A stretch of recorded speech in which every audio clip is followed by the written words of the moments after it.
So I'm going to ask you the first big question, Hadley. Why say anything? Well, I love this film. I don't know how many of you have already seen this, but what I think I love about it, aside from the fact it's the most beautifully written, adorable, heartbreaking movie that I can think of, really, it's a real feminist love story, but told from the point of view of a man. And I can't really think of another movie that is told from the point of a man that is so very feminist. I don't want to say anything that'll give it away, but Lloyd, who's played by John Hughes, you can see there, I mean, he is completely devoted to his girlfriend, and Diane, and he says all he wants to do is to be with her and to support her, and he doesn't care about his own career, and he kind of gives up everything to be with her. And that is such an amazing example to see in a movie, that, particularly one that's aimed at teenagers. All other kind of teen romances in the 80s and afterwards, when they're told from the point of view of a boy, I mean, the girl is just kind of the princess to be got, or the horrible bitch, or they're just like players in his world. Whereas in this, it's really, he sees Diane as an actual person in her own right and should be respected. And that is not a message that I think young girls get from any film still. Absolutely. One of the fantastic things in the film is the relationships between women and men, boys and girls. Yeah. There's no divide. There's no us and them. There's no alien kind of. He's got female friends. Yeah, only female friends. Yeah, and it's wonderful. And it's all I wanted as a teenager myself. I wanted a friendship. I know. With Lloyd Dobler, I wanted a boyfriend like Lloyd Dobler. And I think that's not a bad thing to strive towards. It's true. Like I actually wrote about this film in my most recent book about 80s movies, obviously, because it's an amazing film, but also my book beforehand, which is sort of more about feminism stuff.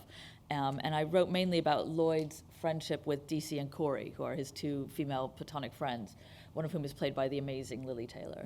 And, in most movies where a man is friends with women, it ends up that he realizes he should be with a female friend. Like, there's always a romantic spin on it. There's always, one of them fancies him, or he fancies her, or something annoying like that. There's none of that there. They're just friends, and they love him, and they want to help him, and they help him get the girl.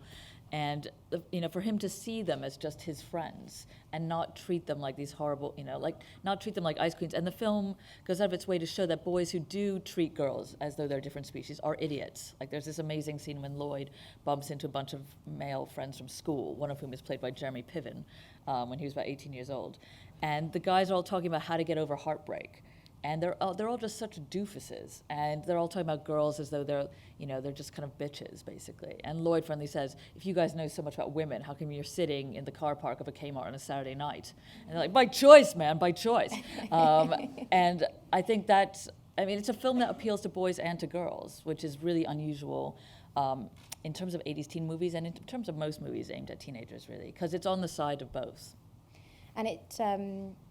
double check, how many people have already seen the film? Oh, there's a good mix here. I'm so glad that you're seeing it for the first time here. That's really cool. But okay, so we won't give too much away. I don't want to say anything. I won't give anything away.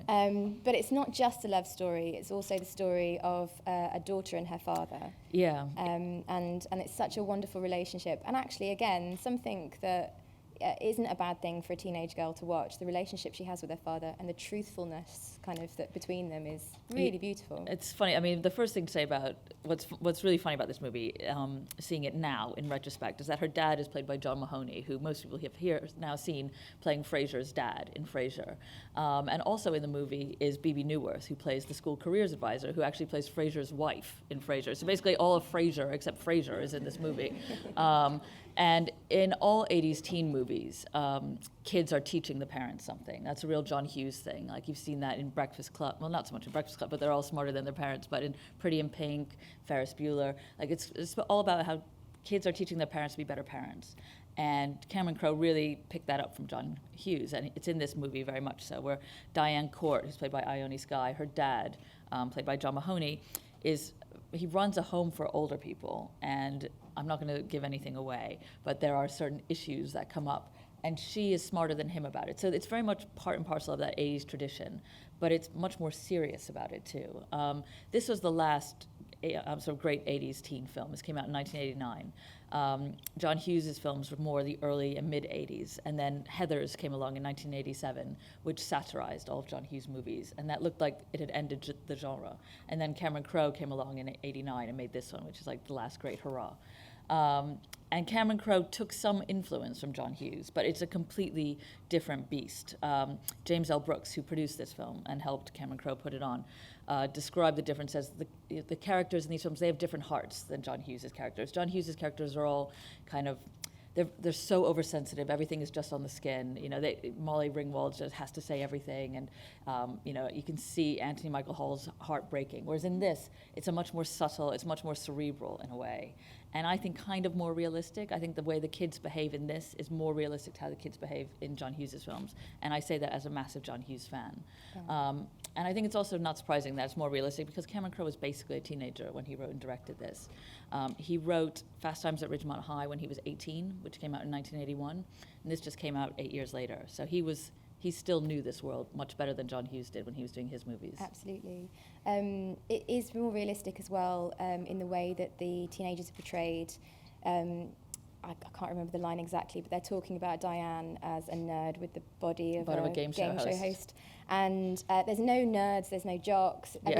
Everyone's sort of spreads across, you know, as they do in UK schools. But I always had that feeling watching American films that there must be a real divide between people in American high schools. Well, I mean, I didn't go to an American high school. I was here already by the time I went to high school. And also the high schools that you see in these movies, they tend to be these big suburban, what we call public schools, what you call state schools.